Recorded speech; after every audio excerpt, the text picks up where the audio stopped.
the Spanish lords of Liberty City. The Spanish lords are a primarily Puerto Rican gang that could have been around since the 1940s, and even could have originated out of Carson City, but at some time in 1986, they would make their way to Liberty City, but whoever formed and brought the gang's presence to the city is unknown. The gang would target areas such as South Bohan, Fortside, Cerveza Heights, Dukes, East Holland, and other neighborhoods within Alderney City. The Spanish lords would get their name like most Hispanic gangs, having pride for their Spanish community. You can catch them sporting the black and gold, the gang's primary colors, but you can always find them in Puerto Rican flag clothing and even having black and gold beads around their neck. Members will also wear the 5-point star on their chest and also a pitchfork on their neck.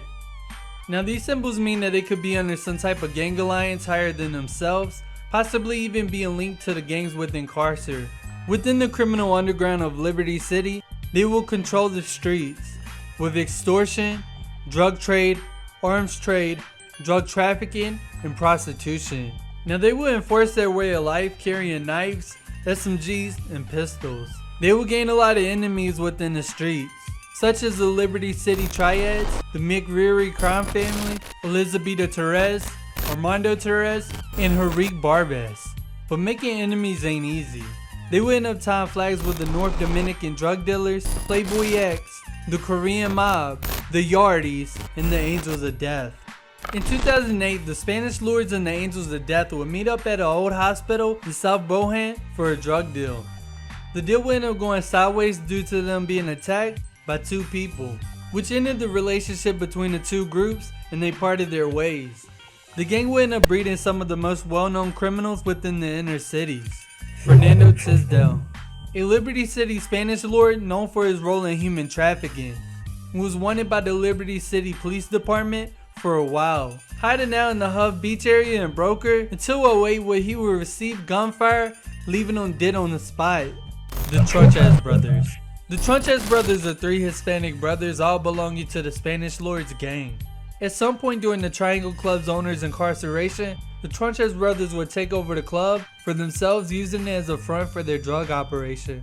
But the 3 will meet their fate being assassinated by the hitman known as Niko Bellic. This hit would be pushed out by the club's original owner, Dwayne. And we can't talk about the Spanish lords without mentioning Manny. Manny is a former Spanish lord who cuts his connections with the gang in the criminal underworld, becoming a community leader. He will pick up an obsession with cleaning up the streets, ordering Niko Bellic to take out some Windmill Street Spanish lords. And Niko being Niko will carry out this hit.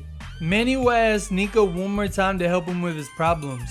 3 members of the Spanish lords would talk bad things about Manny, doubting his masculinity due to his appearance on TV. He will have Niko Bellic follow the members who took a train in Algonquin, and will have Niko ambush them at the station in Broker, meeting them with gunfire and killing all 3. And the last known member to our knowledge is Lyle Rivas. Lyle Rivas would be known for being the cousin of Tom Rivas, both born in Puerto Rico but making a criminal history in Liberty City. He would start off as a mechanic keeping stolen cars for the gang and even had ties to illegal street racing. In 2008, he would give up the gang life, leaving the Spanish lords for good. He would become friends with a man known as Brucie. These 2 would share a common interest in abusing steroids, but these steroids would come with a price. And unfortunately for Lyle, he couldn't afford these habits. Owing Brucie some money eventually got him killed by the hands of Niko Bellic. The Spanish lord gang would start to fall in 08, but fast forward to 09, and the Spanish lords will have conflict over turf with Wu Kenny Lee, a member of the Triads. Kenny will use his nephew Huang Lee to get rid of the gang, kicking in their door later on to steal a package of burritos with drugs in them. They will lose a lot of turf to the Triads, especially in the Heights, which they of course would try to get back, but it would turn into an ongoing war. But despite their setback, they will hold a strong presence in Duke still.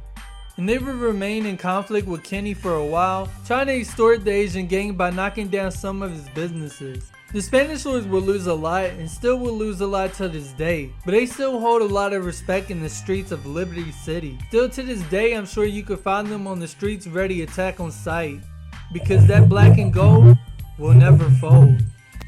Hey, what's up? It's your boy Los. I hope you enjoyed the video. If you did, I need you to smack that like button. But yeah, before I go, I'm gonna share some facts with you. The Spanish Lords would be inspired by the Latin King gang in Chicago, but they would be mainly based off the New York branch. The gang will also share the name Spanish Lords with a real Chicago street gang falling under the People Nation umbrella, which is where they got the 5-point star from that's worn on the gang members' shirts. The pitchfork though will come from the Folk Nation gang, a gang that beats with the People Nation, having generations of beef. In my opinion, Rockstar is a little messed up for this, cause they straight up disrespected the Kings. But on the other hand, it is Rockstar, so what are we gonna do?